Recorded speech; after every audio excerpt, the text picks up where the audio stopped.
L'effort mécanique pour projeter le partenaire sera moindre. Donc quand vous placez bien vos mains pour un étranglement, l'étranglement y est déjà. C'est vrai. Deuxième paramètre très important, Ça, le déséquilibre. Sachant que quelqu'un, j'enfonce des portes ouvertes, quelqu'un qui est déséquilibré, tout être humain foutu normalement, quand il est déséquilibré, son souci c'est de rattraper son équilibre. On ne peut pas défendre si on est déséquilibré. Ça, on va le voir sur l'étranglement, notamment sur l'arrière.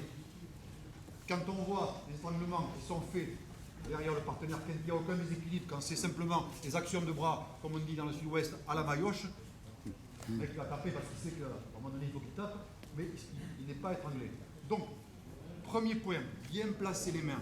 Deuxième point, déséquilibrer. Ou, sur des positions à cheval, utiliser non pas la force des bras, mais l'utilisation du poids du corps. Je place mon poids de corps de telle sorte à ce que je puisse être efficace. Autre paramètre important, il y en aurait d'autres. Mettre un point, si par exemple vous faites une compression au niveau de la trachée, mettre un point en opposition de pression également, comme si c'était en tenaille. Ça aussi c'est un critère d'efficacité pour votre étranglement. Je répète. Bien placer ses mains, adakajime, katajujijime, etc. Je place bien mes mains. Qu'est-ce que je cherche à faire? Je cherche à empêcher le sang de monter au cerveau, je cherche à l'empêcher de respirer, mais si je mets mes avant-bras n'importe où, ça ne va pas le faire. Le déséquilibre. Je vais faire en sorte qu'il ne puisse pas défendre. Donc mes mains sont placées de manière le plus juste possible, je déséquilibre. Il ne pourra pas défendre. Troisième chose, mettre un point d'appui à l'opposé. Et peut-être un dernier critère, parce que ça aussi on le voit, quand on place les mains, on étrangle avec les parties osseuses. Radius, cubitus, on n'étrangle pas avec les gros morceaux de viande ici. Si je mets le bras comme ça, je vais serrer à la maillotche, je vais l'agacer, il va peut-être taper. Mais il sera agacé, il ne sera pas étranglé. Si je fais une pression avec mon radius ou mon cubitus, c'est tout à fait différent. En matière de self-défense, même ouverte, je frappe la joue du partenaire, il va avoir la joue rouge. Je frappe mon partenaire avec le tranchant de la main, je lui casse la mâchoire. À surface de pression ou de frappe, plus la surface est étroite, plus l'efficacité est grande. Ça va? Alors je me permets de dire ça, pourquoi? C'est qu'à un moment donné, je veux présenter une troisième danse, je dois démontrer que j'ai compris des choses. Pourquoi ça marche? D'accord? Alors, première immobilisation, on est à cheval, c'est katajujijime. Une main en pronation, une main en supination. Premier étranglement. L'étranglement principal se fera avec un écrasement du cubitus, ce petit os. Okay? Donc, je dégage son bras et je viens contrôler avec ma main pour placer ma jambe ici pour empêcher que son bras revienne. Ma main gauche, 4 doigts à l'intérieur, vient se placer à l'intérieur de son col gauche. Pas la peine de monter très haut. Voilà. 4 doigts à l'intérieur. Et quand j'ai une accroche bien complète. C'est pas le bout des doigts. Hein. Je reprends souvent mes jeunes élèves là-dessus. Ils veulent étrangler, mais ils chopent avec le bout des doigts. Là. On va bien saisir. Je passe à cheval, je dégage son bras et je viens contourner. Là, c'est la main en pronation. Le pouce à l'intérieur. Là, ça vient plus profond. L'étranglement va se faire comment? Par une traction de la main gauche, par une pression de mon avant-bras. Ici, quand l'étranglement va se mettre en place, il va défendre. Au moment où je sens la défense venir, ce que je vous disais tout à l'heure, je mets le poids de corps. Et je contrôle avec mes jambes. Je mets mon poids de corps. Donc la traction, je ne la change pas. Au moment où il cherche à défendre, à empêcher mes bras d'agir, moi je vais tout simplement poser, je vais essayer d'aller poser mon coude au sol. Ça c'est katajujijime. Une main en pronation, une main en supination. L'action motrice de la main gauche, c'est tirer vers vous, en ramenant le coude vers les côtes flottantes. L'action de la main droite, c'est descendre. Et rajouter poids de corps. Donc là, il n'y a pas de déséquilibre parce qu'Eric est bien sur le dos, bien stable. Mais je vais utiliser un autre paramètre, mon poids de corps.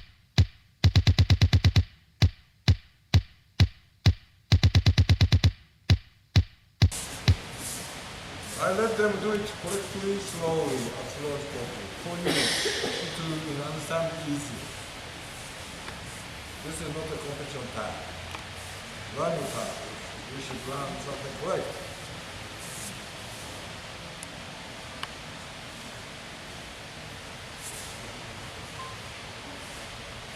Look, keep the hand here, right hand way. As deep as possible. Put the hand as deep as possible. La main est la plus profonde possible.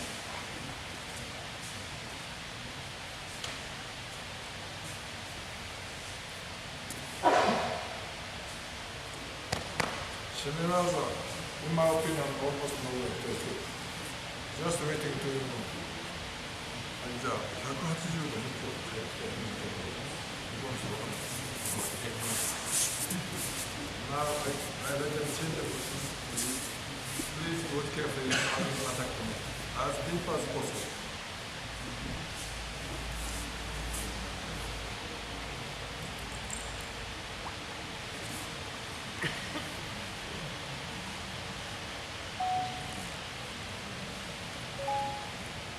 Weight, using the weight, not only arm power. Use the full body. No weight.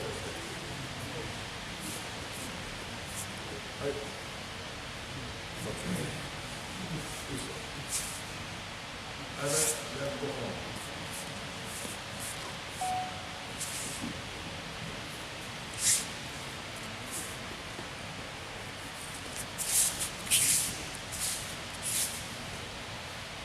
Takajime.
feel